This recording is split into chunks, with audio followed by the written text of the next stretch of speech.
The stress is not continuous across the element boundaries पे step function है, और जितना हम इसको ये देख लें कि एलिमेंट बाउंड्रीज पे ये स्टेप फंक्शन आ जाता है, डिसकंटिन्यूटीज आ जाती हैं, ये स्टेप फंक्शंस बन जाता है, डिसकंटिन्यूटी होती है ईच बाउंड्री पे ये डिसकंटिन्यूटी आती है।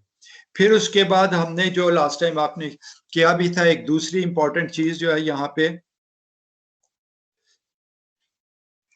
stress is discontinuous, therefore the equilibrium is not satisfied. इस discontinuity की वजह से equilibrium satisfy नहीं होता at the element body. Also equilibrium within each element in general is not satisfied in the, क्योंकि जब कोर्स मैच होगा तो ये बिल्कुल नहीं होगा। यहाँ पे आप इस इक्वेशन से देख सकते हैं, ये हमने इस एलिमेंट के लिए जब बनाई है, ये अपने इक्वेशन बनाई है, तो यहाँ पे जो है टोटल फोर्स 15 पाउंड्स और यहाँ पे 1500 पाउंड्स एंड 1500 पाउंड्स है, मगर जो ट्रैक्शन फोर्स टोटली एक्ट कर रही है 4500 पाउंड्स है। वो किस तरह, 300 इंटू 30 इज द 9000 पाउंड उसकी आगे फोर्स, उस फोर्स को जब आप हाफ करेंगे, चूंकि ट्रायंगुलर है तो 45 आ जाएगी, यानी हमारे पास एक्सटर्नल फोर्स जो है 45 एक्ट कर रही है, जबकि इंटरनल फोर्सेस जो आ रही हैं 15 आ रही हैं। अल्टीमेटली ये उस तरह बैलेंस नहीं हो रहा। इसी तरह जब हम 8 एलिमेंट बना के उसके सिंगल एलिमेंट को देखते हैं तो वहां पे भी 93 है, ये 75 इंच की लेंथ है, यानी टोटल ऊपर 75 पाउंड पर इंच के हिसाब से आप करें तो 28 पाउंड पर इंच के हिसाब से वहां पे फोर्स एक्ट कर रही है। एज ए रिजल्ट ये भी जो है हमारा 280 के साथ 93 बैलेंस आउट नहीं होता, ये बिल्कुल इनइक्विलिब्रियम कंडीशन में रहता है। फिर हमने लास्ट टाइम आपने क्वेश्चन किया था, ये मैंने पहले ही डिस्कस कर लिया, I will discuss once again over here again, इसको दोबारा डिस्कस कर लेते हैं। Finally we show the convergence of the axial stress. ये जैसे जैसे एक एलिमेंट 2 3 4 6 8 जैसे जैसे हम एलिमेंट की रिफाइनमेंट कर रहे हैं, स्ट्रेस की वैल्यू जो है ग्रेजुअली बहुत करीब आती जा रही है। अगर आप यहाँ पे इस इक्वेशन में देखें, स्ट्रेस की वैल्यू ये है, अगर आप 60 को करें, 60 इंटू 2.5 मल्टीप्लाई करें तो ये जो वैल्यू है, ये हमारी वैल्यू जो है एग्जैक्ट वैल्यू कितनी आएगी आपकी, 960 को स्क्वायर करें, 36 को इंटू 2.5 पे मल्टीप्लाई करें तो आपकी क्या वैल्यू आएगी, ये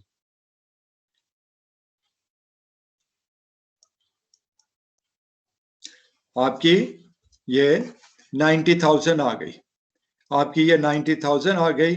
तो आप यहाँ पे देखें 90,000 के तो 9 KSI आ गई, this is the exact value.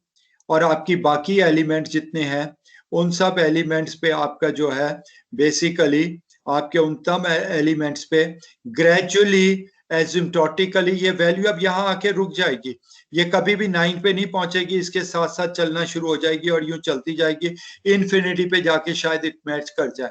तो हमारा जो क्राइटेरिया होता है, मसलन ये 4 के बाद जब हमने 8 लिया है तो इसका दोनों के दरमियान जो डेल्टा सिग्मा है, जो एक सफिशिएंट वैल्यू, फॉर इंस्टेंस अगर आप कहते हैं डेल्टा सिग्मा जो है वो 0.100 KSI या 500 CI पाउंड स्क्वायर इंच के ऊपर से पहुंच जाए तो हम उसको स्टॉप कर दें क्राइटेरिया, तो वो हमारा कन्वर्जेंस क्राइटेरिया बन जाता है और हम इस पे फिर रुक जाते हैं कि 8 और 9 के।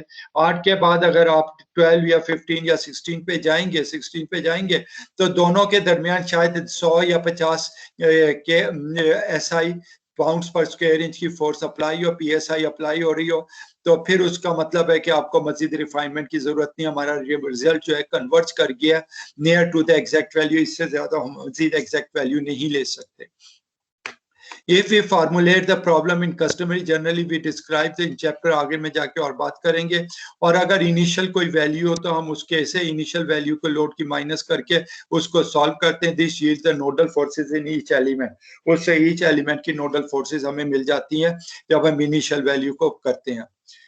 यहाँ तक कोई क्वेश्चन आपका, किसी किस्म का क्वेश्चन, कोई बात पूछनी हो, एनी क्वेश्चन? अभी भी हम जो है 33 उन्होंने ज्वाइन किया है, यहाँ पे 33 ने ज्वाइन किया अभी तक। कोई क्वेश्चन अभी तक जितना हमने पढ़ा है? अब हम आगे Galerkin residual method is used in driving one dimensional bar element को स्टार्ट करेंगे। Any question? क्लियर है सर, अभी तक सारी बातें क्लियर है। अब हम ये गैलेर्किन मेथड को कर रहे हैं। गैलेर्किन मेथड होता क्या है और गैलेर्किन मेथड के अलावा रेजिडुअल मेथड कितने सारे हैं, उन सब रेजिडुअल मेथड्स को हम एक एक करके इसी इक्वेशन को जो हमने पहले डायरेक्ट से डिराइव किया, फिर हमने मिनिमम पोटेंशियल एनर्जी से डिराइव किया, अब हम उसे रेजिडुअल मेथड से डिराइव करेंगे और वो रेजिडुअल मेथड के ये जनरल एक्सप्लेनेशन है। उसके बाद हम कोलोकेशन रेजिडुअल मेथड, हमने सब डोमेन रेजिडुअल मेथड और फिर लीस्ट स्क्वायर रेजिडुअल मेथड और उसके बाद गैलेर्किन्स रेजिडुअल मेथड, ये सारे मेथड में हम इसी इक्वेशंस को दोबारा डिराइव करेंगे। We develop bar finite element equation by direct and potential. It is possible by variational principle, जो कि potential energy के method के through variational principle बहुत सारी चीजों को exist नहीं करता। उन सब केसेस में हमारे ये रेजिडुअल मेथड ही बेस्ट काम करता है कंडीशन में। वेटेड रेजिडुअल मेथड जिसे हम गैलेर्किन मेथड भी कहते हैं, वो डिफरेंशियल कैन बी डेवलप में the Galerkin residual method generally and then apply to the bar. हम पहले जनरल उसकी डेरिवेशन को बताएंगे, फिर उसके बार पे अप्लाई करेंगे। By the latter application equation of the bar, तो हम इसको देख लेते हैं। There are number of residual methods, जिस तरह मैंने कहा collocation method, least square method, sub domain method और वेटेड रेजिडुअल मेथड जिसको हम गैलेर्किन मेथड भी कहते हैं। इन सब मेथड्स के अंदर होता क्या है, हम एक ट्रायल या अप्रोक्सीमेट फंक्शन, एक ट्रायल या अप्रोक्सीमेट फंक्शन जो है वो हम अज्यूम करते हैं, यानी जिस डिफरेंशियल इक्वेशन को हम सॉल्व करना चाहते हैं उसके लिए हम एक ट्रायल फंक्शन, जिसे हम अप्रोक्सीमेट फंक्शन कहते हैं, ट्रायल के नाम से भी जगह जगह बुक्स में आप पढ़ेंगे। जिस तरह डिस्प्लेसमेंट है हमारा यहाँ, तो हम डिस्प्लेसमेंट का या हीट ट्रांसफर फ्लूइड फ्लो में टेम्परेचर है, तो हम उसका एक फंक्शन एज्यूम कर लेंगे, ये इसका सोल्यूशन है, और उस सोल्यूशन को हम डिफरेंशियल इक्वेशन में डालेंगे and will try to solve. आपको पता है कि जब हम एक अप्रोक्सीमेट फंक्शन किसी भी डिफरेंशियल इक्वेशन में डालेंगे, it will not be equal to a differential equation, generally governing equation जितने भी होते हैं वो ये इन्हें implicit method में equal to zero पे ड्राइव किए हुए होते हैं, which define the physical phenomena। अब अगर उसमें आप approximate result डालेंगे तो it will never be equal to zero, और फिर वो जो रिजल्ट जो हमारा डिफरेंशियल इक्वेशन बनेगा जो नॉट इक्वल टू जीरो है, उसको जब हम पूरे डोमेन में इंटीग्रेट करेंगे तो एक मिनिमम वैल्यूज की आ जाएगी, ये एक मिनिमम वैल्यूज की आ जाएगी। अब ये रेजिडुअल मेथड क्या है कि इसके अंदर यहाँ पे हम वेटिंग फंक्शन W को एक अप्लाई करते हैं, मल्टीप्लाई करते हैं, और उसको जब वॉल्यूम में ऑपरेट करते हैं तो हम वेटिंग फंक्शन ऐसा देते हैं जिससे ये वैल्यू जीरो हो जाए। हम एक ऐसा वेटिंग फंक्शन ढूंढते हैं, वेटिंग फंक्शन हम ऐसा ढूंढते हैं जिसको हम रेजिड्यूल से मल्टीप्लाई करें और फिर उसको हम इंटीग्रेट करें तो वैल्यू जीरो हो जाए। इस तरह हम अपना अप्रोक्सीमेट फंक्शन या जो ट्रायल फंक्शन है उसको फाइंड आउट कर लेते हैं और वो हमारा एक बहुत अच्छा रिजल्ट बन जाता है। तो using Galerkin method we choose an interpolation of the function. जो हमारे इंटरपोलेशन शेप फंक्शन थे, हम गैलेर्किन मेथड में शेप फंक्शन को ही अपना वेटिंग फंक्शन के तौर पे, इंटरपोलेशन फंक्शन के तौर पे यूज कर लेते हैं और उस हिसाब से हम करते हैं। यानी हमारा गैलेर्किन मेथड क्या कह रहा है कि जो हमारा वेटिंग फंक्शन था, ये जो हमने कहा कि एक वेट फंक्शन मल्टीप्लाई करते हैं, अदरवाइज ये कोई एक मिनिमम वैल्यू आ रही थी, हम वेटिंग फंक्शन रेजिड्यूल के साथ मल्टीप्लाई किया तो हम उसको पूरे जब डोमेन में इंटीग्रेट किया तो इक्वल्स टू जीरो किया, और अब ये वेटिंग फंक्शन जो है हम उसी को शेप फंक्शन ले रहे हैं हर नोड का, तो जितने नोड होंगे उतने हमारे पास इक्वेशन बन जाएंगे। Equation results in total of n equations हमारे पास बन जाएंगे, एन शेप फंक्शंस उसमें है, और उसे equation applies to a point within the region of a body without reference to the boundary condition such as specification. To obtain the boundary condition we apply the integration by parts to each yielding integration. तो अब हम इसको बार element के ऊपर equation develop करते हैं। बार element की क्या है हमारे पास इक्वेशन? बार एलिमेंट की इक्वेशन हमारे पास क्या है? बार एलिमेंट में जो फोर्स है, वी बिगिन डिफरेंशियल इक्वेशन, वो ये du by dx is equal to strain, और इस स्ट्रेन को जब आप यंग मॉड्यूलस के साथ मल्टीप्लाई करेंगे तो ये आपकी बन जाएगी स्ट्रेस, और जब स्ट्रेस को आप एरिया से मल्टीप्लाई करेंगे तो यह आपकी बन जाएगी टोटल फोर्स, और उस फोर्स का फर्स्ट डेरिवेटिव आप इक्वल टू जीरो करें तो हमें मिनिमम या मैक्सिमम वैल्यू मिल जाती है जिसको हम अचीव करना चाहते हैं। तो ये हमारा डिफरेंशियल इक्वेशन है। इस डिफरेंशियल इक्वेशन को हम सॉल्व करना चाहते हैं।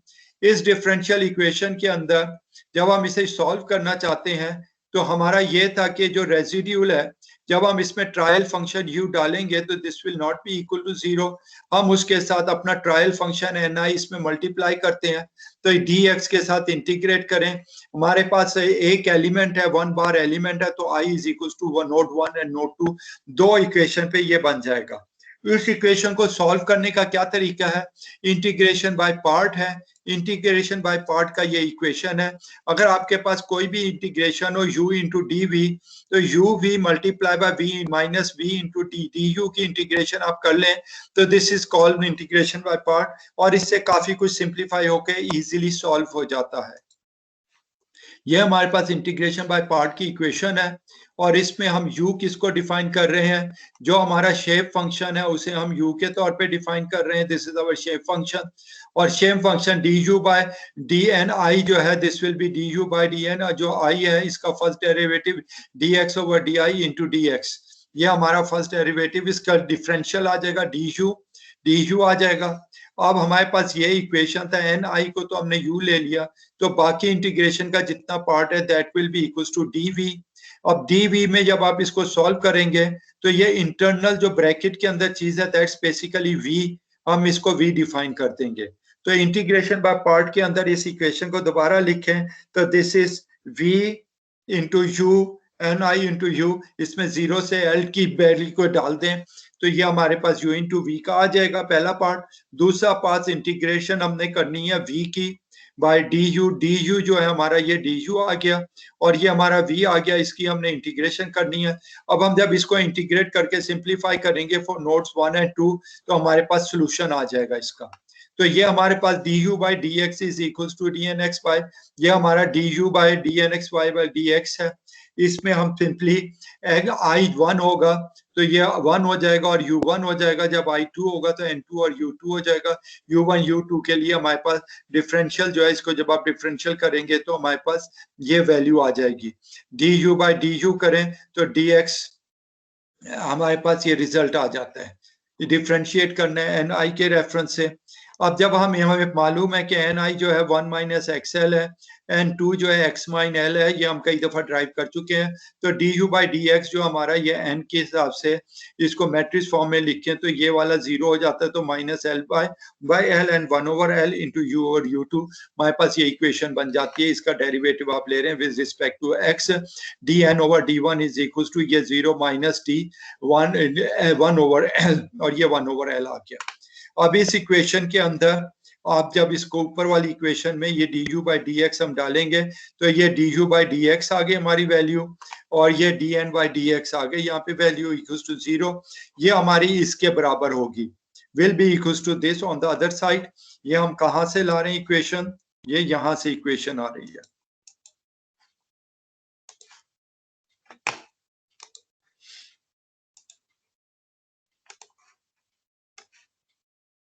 यहाँ पे देख लें ये माइनस साइन था, तो ये सारी चीज ऑन द अदर साइड चली जाएगी, ये अदर साइड चली जाएगी। यहाँ पे ये सारी चीज जो है इधर चली जाएगी, ये प्लस हो जाएंगे दोनों तरफ। तो हमने इसको इंटीग्रेट करना है, du बाई dx की वैल्यू हमने ये डाल दी है इसमें, और बाकी हमारे dnx बाई dn रह गया है। और ये जो वैल्यू है ये हमारी जो है बेसिकली रिप्रेजेंट f को कर रही है। इसको i1 एंड i2 के लिए करना है। जब हम i इक्वल्स टू 1 लेंगे तो n1 आ जाएगा, i इक्वल्स टू 2 लेंगे n1 4 2 लेंगे तो i इक्वल्स टू n2 हो जाएगा। हमारे पास ये इक्वेशन है, जब n1 लेंगे i1 ये n1 आ जाएगा, और n1 के हिसाब से ये भी n1 आ जाएगा। ये हमारे नोड 1 के लिए इक्वेशन हो जाएगी, और नोड 1 के लिए जब ये इक्वेशन है तो इसको अंदर dn1 ओवर dx को जब हम डालेंगे, dn1 ओवर dnx जो है ये basically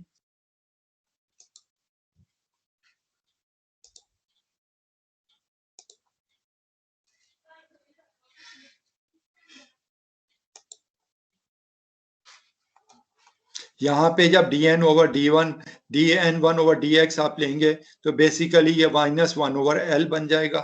this will become minus l over 1। ये आपका dn1 over dx is minus l over 1।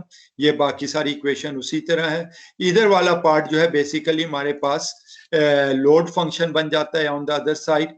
ये लोड फंक्शन किस तरह बनता है? दिस इज द स्ट्रेन, ये स्ट्रेन है, with the young modulus is the stress, with air equals to force, force into उसका वेटिंग शेप फंक्शन, जीरो पे डालेंगे शेप फंक्शन जीरो जो है इक्वल्स टू 1 होगा तो f1x आ जाएगा, और n1 के जब l पे डालेंगे तो इक्वल्स टू 0 है तो f1x बन जाएगा ये. So this is basically f1x है.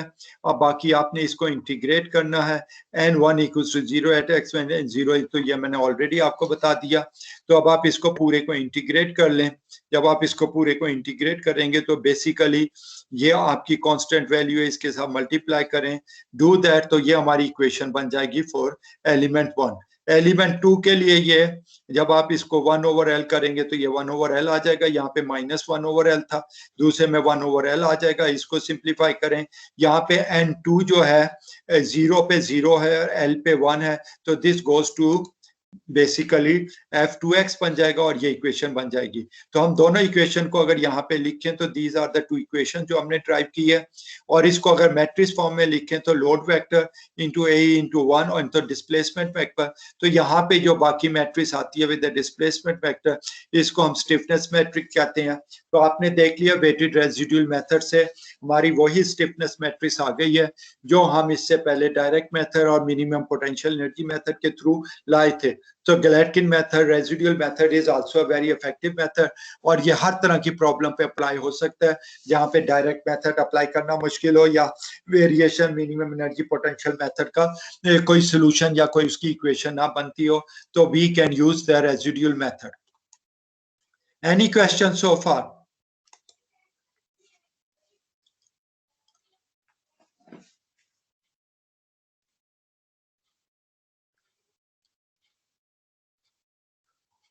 Okay. Now बाकी residual method and their application to one dimension element करते हैं. When describing Galerkin residual method, हमने अभी गैलेटकिन रेजिडुअल मेथड बताया था.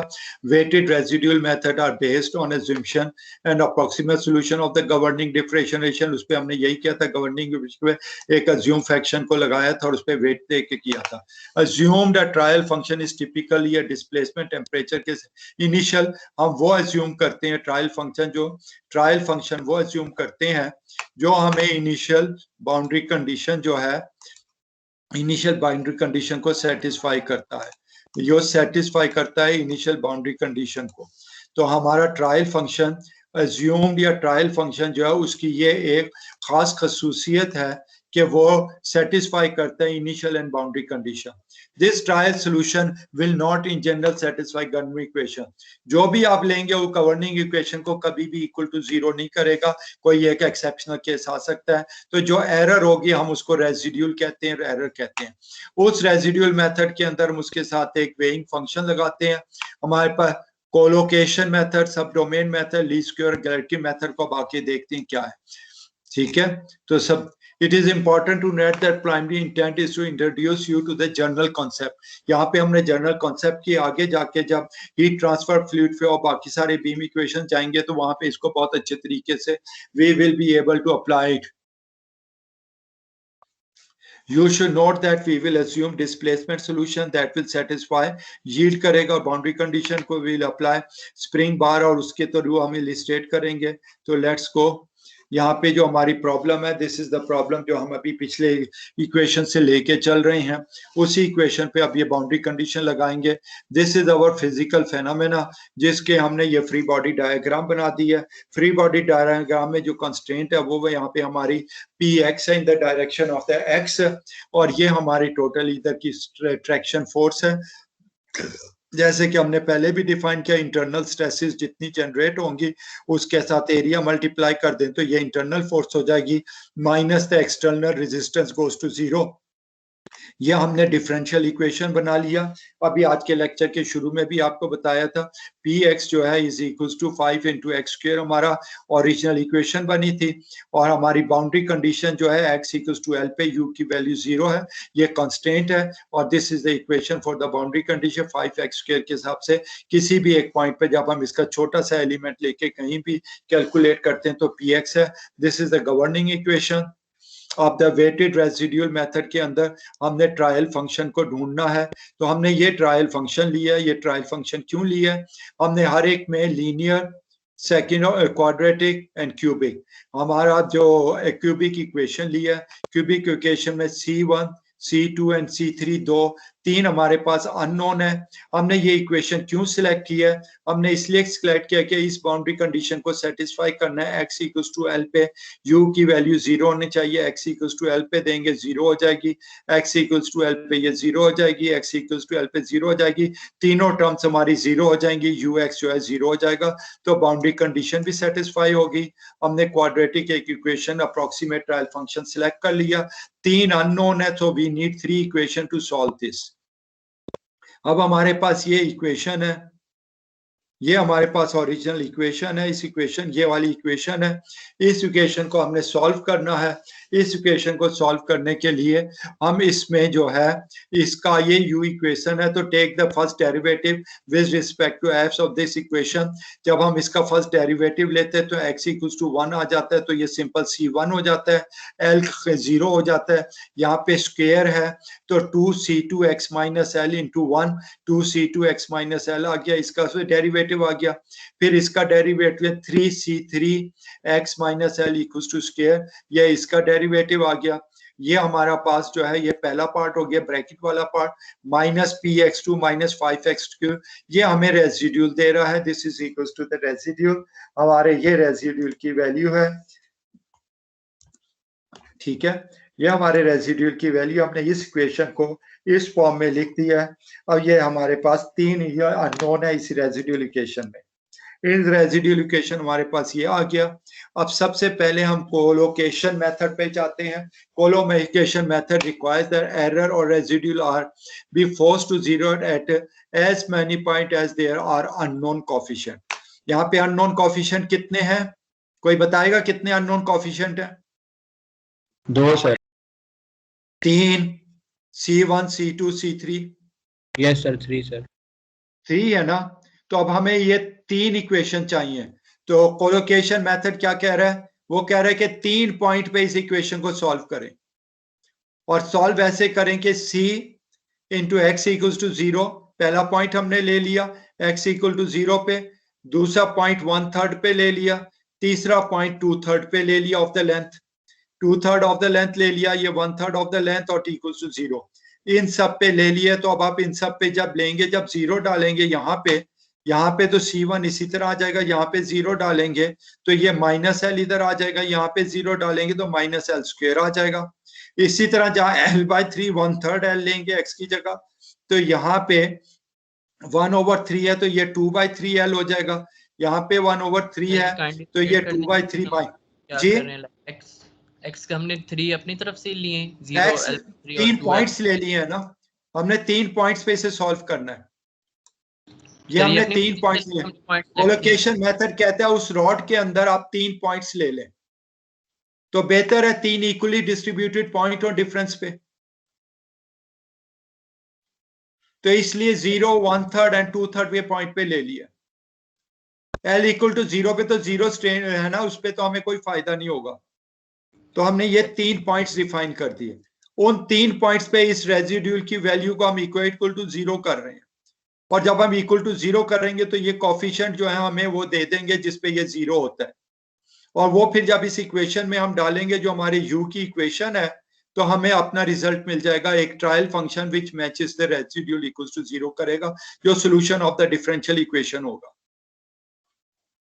बात आपको समझ आ गई? Yes sir. तो ये x3 l/3 डालें आप, इस वैल्यू को यहाँ पे डालें, तो l/3 माइनस l करेंगे तो ये 2/3 हो जाएगा, और जब यहाँ पे डालेंगे तो ये भी 2/3 हो जाएगा minus, but it will be square. इसी तरह 2/l3 जब आप इधर डालेंगे, 2/l3 इसमें डालेंगे, तो 2/l3 करेंगे तो यहाँ पे 1/l3 बचेगा, यहाँ पे 2/3 करेंगे 1/3 करेगा, ये स्क्वायर आ जाएगा। यहाँ पे पहले वाले में जब आप 0 डालेंगे तो ये टर्म पूरी एलिमिनेट हो जाएगी, और दूसरे वाले में जब डालेंगे तो ये l/3 आ जाएगा, 2l/3 आ जाएगा। यहाँ पे हमारे पास 3 लीनियर इक्वेशंस आ गए, और 3 अननोन है, C1 C2 C3। जब हम इसे सॉल्व करेंगे तो दिस इज द रिजल्ट, ये हमारे पास रिजल्ट आ गया। और इस C1 C2 3 को आप इधर सब्स्टिट्यूट करें, हमारा ट्रायल फंक्शन मिल गया। This is the approximate trial function जो डिफरेंशियल इक्वेशन को सॉल्व करता है, जिसमें रेसिड्यूल 0 को हमने कर लिया है, which means it solve the differential equation. तो अब हमने जब इसको सॉल्व किया, अब यहाँ पे a की वैल्यू 2 इंच, e की value 13 to the 6 psi, l 60 inches, ये जब हमने डाले तो this is C1, this is C2, C3 की वैल्यू आ गई और उसी को इक्वेशन में C1 C2 C3 डाल दिया। This is our solution. इसके लिए हमारे पास ये सॉल्यूशन आ गया which gives us the solution. और जब हमने यहाँ पे किया है तो ये वही सॉल्यूशन है हमारे पास, ये उसी सॉल्यूशन पे मैच करता है, ये उसी, because we have chosen the cubic equation, हमने क्यूबिक इक्वेशन यूज की है और आपको पता है ये हमारा रिजल्ट भी क्यूबिक है, इससे ये एग्जैक्टली उस पे मैच कर जाता है। अब दूसरे मेथड पे आ जाते हैं, सब डोमेन मेथड।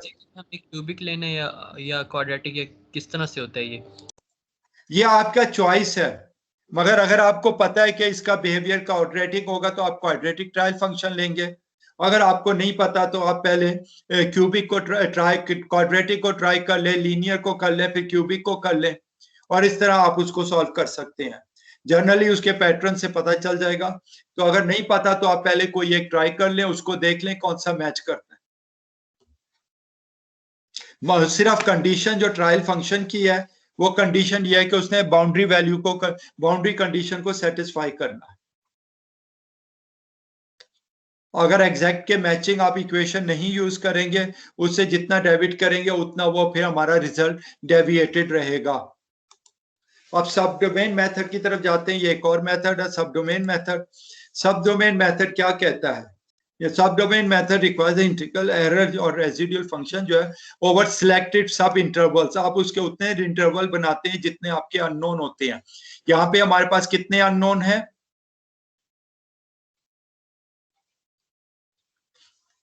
हमारे पास 3 अननोन है, C1 C2 C3। तो हमें 3 सब डोमेन बनाना है। जो पूरा L डोमेन है 0 से लेकर 1/3 तक हमने एक डोमेन ले लिया, दूसरा 1/3 से 2/3 तक डोमेन ले लिया और तीसरा डोमेन जो है 2/3 से L तक विच इज 3/3L। तो हमने 3 डोमेन डिफाइन कर दिए। उन 3 डोमेन के अंदर, उन 3 डोमेन्स के अंदर ये जो रेसिडुअल इक्वेशन है उस डोमेन्स के अंदर आप इंटीग्रेट करके इक्वल टू 0 करेंगे। रेसिड्यूल को हम इंटीग्रेट करेंगे उस पूरे सब डोमेन में, इक्वल टू 0 करेंगे। तो आप देख सकते हैं कि ये हमारे पास इक्वेशन है, इसको इस डोमेन में हमने इंटीग्रेट करना है, इसको यहाँ पे इंटीग्रेट करना है, इसको इंटीग्रेट। जब आप इस इक्वेशन को इंटीग्रेट करेंगे, this is the integration equation, जब आप इसको इंटीग्रेट करेंगे और C1 C2 3 निकालेंगे तो these are the C1 C2 3 value. ये वही वैल्यू जो इससे पहले हमने निकाली है और हमारा इक्वेशन भी वही बन जाती है। तो we get the exactly same solution by the sub domain method.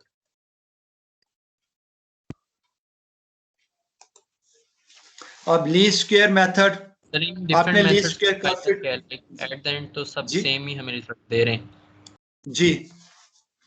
तो सब सेम रिजल्ट दे रहे हैं, तो आप में से जो चाहे आप इसके मेथड को अप्लाई कर सकते हैं। ये डिपेंड करता है कि आपको कौन सा कंफर्टेबल फील होता है।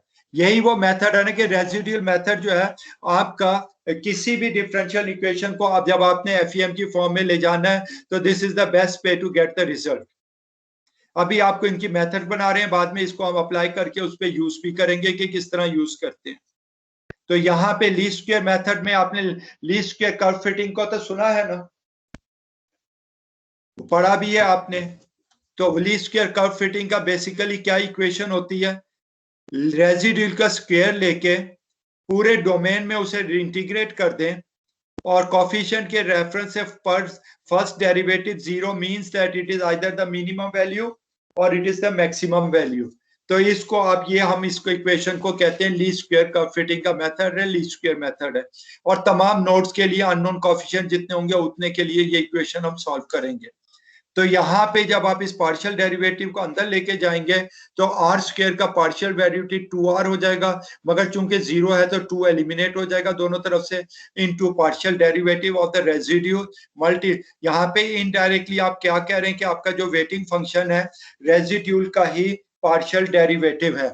इससे पहले हमने बात की थी कि आप अपना शेप फंक्शन ले लें, कोई ट्रायल फंक्शन ले लें, यहाँ पे वेटिंग फंक्शन जो है, यहाँ पे उसका रेजिड्यूल का partial derivative with respect to that coefficient, unknown coefficient. हमारे पास ये इक्वेशन है रेजिड्यूल की, जो हम पूरे डोमेन में इसको कर रहे हैं, इस पूरे डोमेन में इसको सॉल्व करना चाहते हैं। इसके अंदर हमारा फर्स्ट डेरिवेटिव जो है रेजिड्यूल का, रेजिड्यूल हमारा ये है, इस रेजिड्यूल का first derivative with respect to C1 आप लेंगे तो first derivative with respect to C1 जो है, यहाँ पे देखिए हमने पूरी इक्वेशन यही लिख दी है, AEC1 2C2 x minus L, ये सारी वही इक्वेशन है। उसके बाद हमने यहाँ पे क्या लिखना है, partial derivative of r with respect to C1, इसका C1 के रिस्पेक्टिव से r लें, बाकी सारी टर्म तो खत्म हो जाएंगी। C1 ओवर पार्शियल डेरिवेटिव जो है ये सिंपली AE बन जाएगा, तो यहाँ पे हमने AE कर दिया। अब आप जब इसको विद रिस्पेक्ट टू C2 लेंगे तो ये भी जीरो हो जाएगी, ये भी जीरो, ये भी जीरो हो जाएगा। इसका डेरिवेटिव जब आप लेंगे तो this will be equals to C2 जो है विद 1 हो जाएगा, 2x minus l, AE into 2 into x minus l. इसी तरह ये 3x इंटू एल आ जाएगा। तो हमारे पास ये 3 इक्वेशंस आ गई। इन 3 इक्वेशंस को आप साइमल्टेनियसली सॉल्व कर ले, लीनियर इक्वेशंस है, तो you will get C1 C2 3, और what you get the numerical value आपकी एग्जैक्टली सेम आ जाएगी, वही इक्वेशन 3 कोफिशिएंट आ जाएंगे। तो we have the identical solution, यानी लीस्ट स्क्वायर मेथड से भी हमें आइडेंटिकल सॉल्यूशन मिलता है। अब गैलेर्किन मेथड की तरफ आ जाते हैं। गैलेर्किन मेथड क्या कहता है? गैलेर्किन कहता है कि एक वेटिंग फंक्शन आप यूज कर लें और उस वेटिंग फंक्शन को आप multiply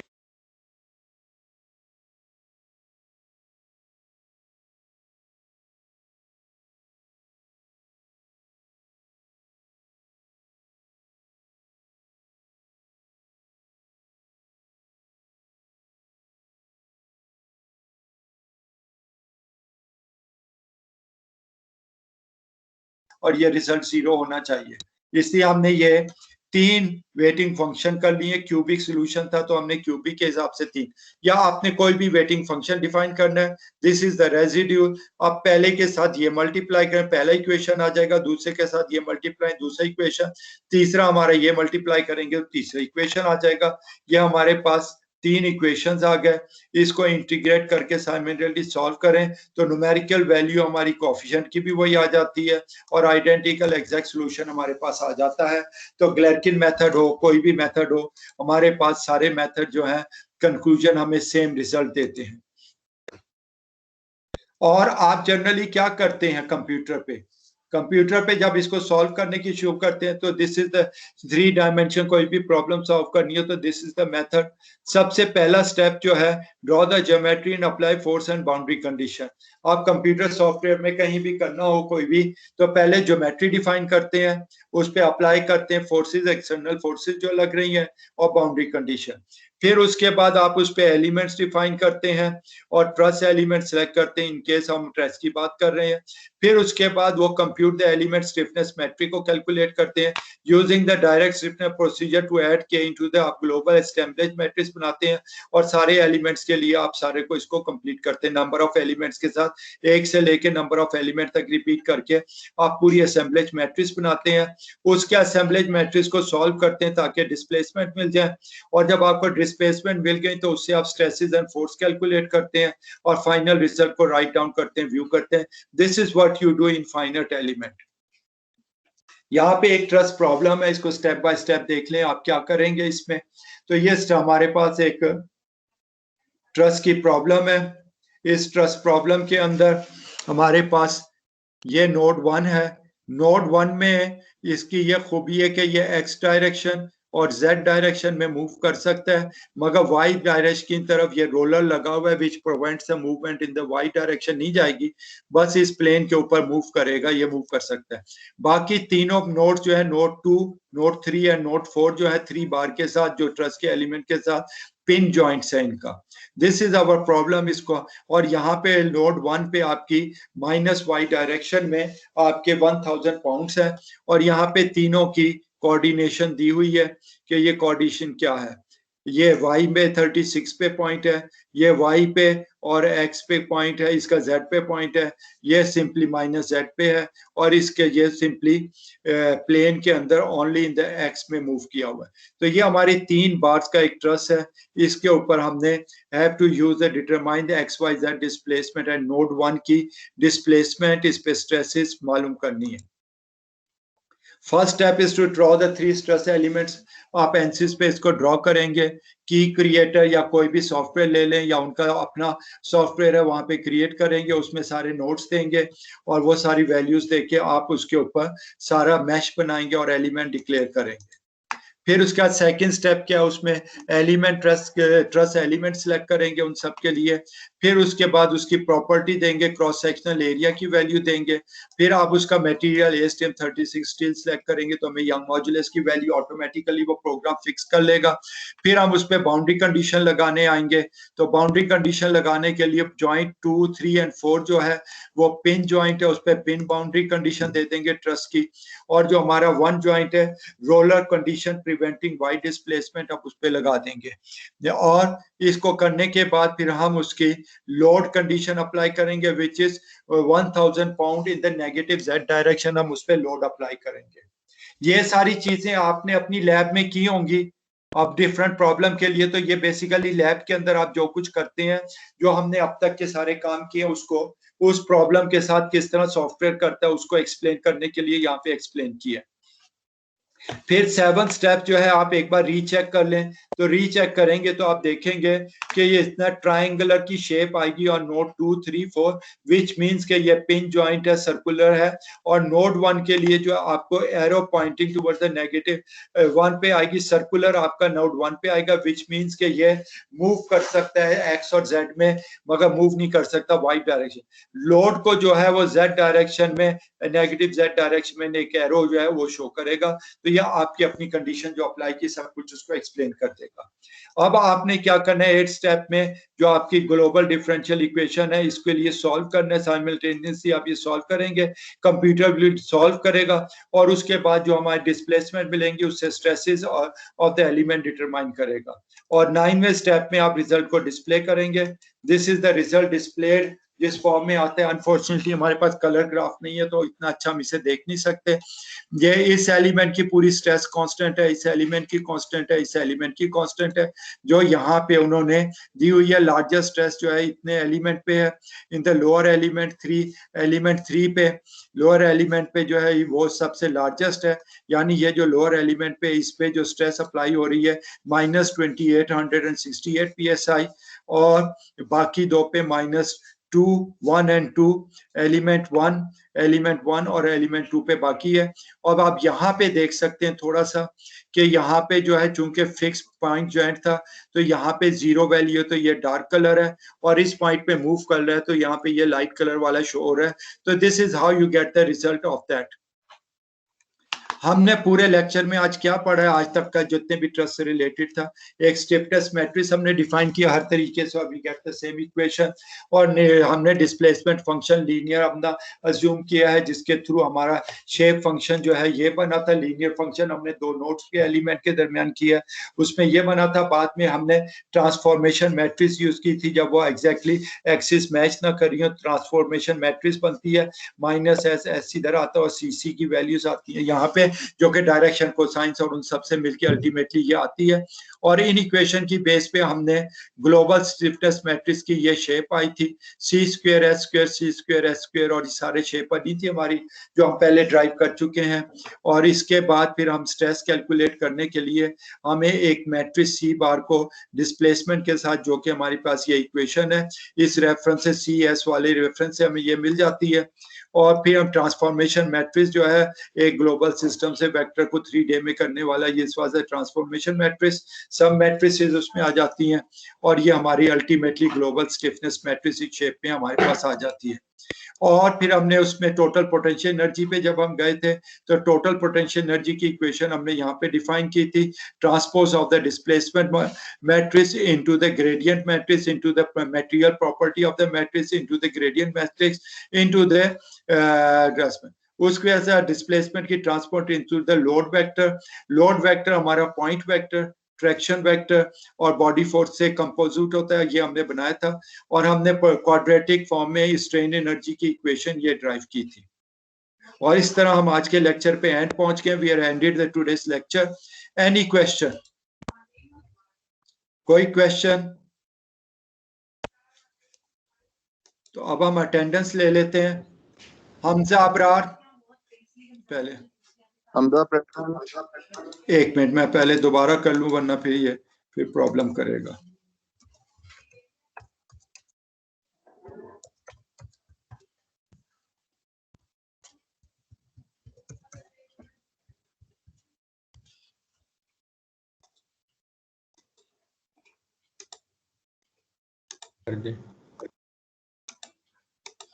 okay, Hamza Abrar, Hamza present sir. Amad Ahmed, Hamad present sir. Kashif Razzaq, Kashif Razzaq present sir. Ehtesham Haider, Shyam present sir. Salman Saeed, Salman present sir. Hamza Zulfiqar, Hamza Zulfiqar, Hamza Zulfiqar, Nabeel Shaikh, present sir. Nabeel. Hasnain Arshad, Hasnain present sir. Umar Raja, present sir. Ibrahim, present sir. Junaid Khan, yes sir present. Mehran Iqbal, present. Muhibullah Arshad, Muhibullah Arshad, present sir hand sir उसका hand raise बुला हुआ है। अच्छा, Wahaj Nasir, present sir. Faryab Alam, Faria present sir. Wajid, present sir. Zahid Hussain, Zahid sir ये Hussain, mic नहीं on, sir ये mic नहीं on कर सक रहा, कह रहा है okay, Ali Rizwan Masood, present sir. Rana Mohammad Tehseen, present sir. Malik Basit Faraz, present sir. Mashal Ahmed, मशाल विशाल अहमद, क्लास में जी उसकी कॉल ड्रॉप। सर वो क्या पहले क्लास में था। पहले था? विशाल क्लास में था पहले। Yes, sir. Yes sir. Vishal का तो कर लिया। Abdullah Khan, present. Mustafa, present sir. Fakhir, present sir. Zuhair Ahmed, Present. Maria Nawaz, present sir. Malika Javed, present sir. Abdul Rehman, Abdul Rehman,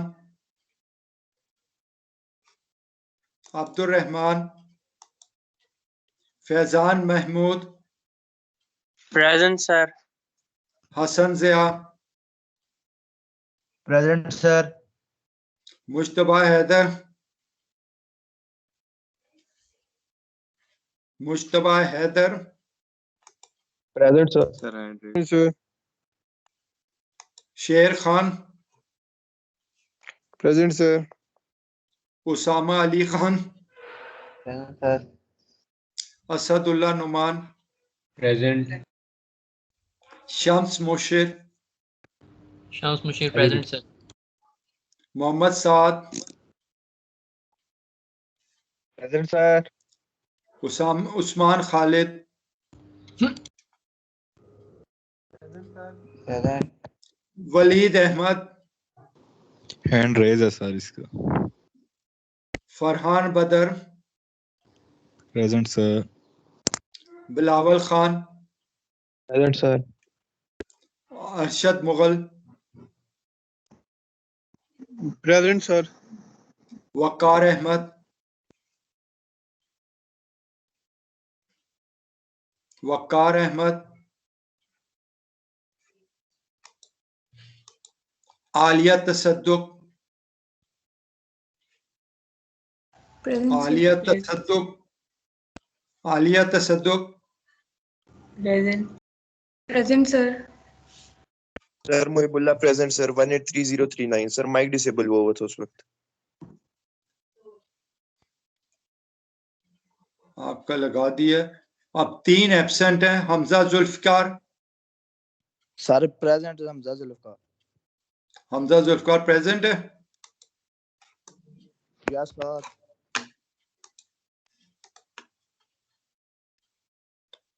Abdul Rehman, Abdul Rehman, Waqar Ahmed, तो 2 एब्सेंट है। ठीक है, मैं फिर अटेंडेंस कंप्लीट कर रहा हूं।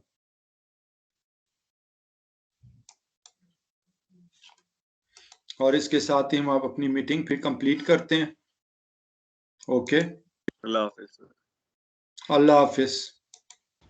याद अल्लाह रखें, हाफिज। अगली बार आपका बुध को क्विज है। अल्लाह हाफिज सर। अल्लाह हाफिज। सर हमारी अगली क्विज जो है वेडनेसडे को होगी। वेंसडे को होगी क्विज। Okay sir. आज का लेक्चर नहीं शामिल, पिछले लेक्चर और पिछली क्विज के दरमियान। ओके, फिर अल्लाह हाफिज। मैं बंद कर रहा हूं। बाय।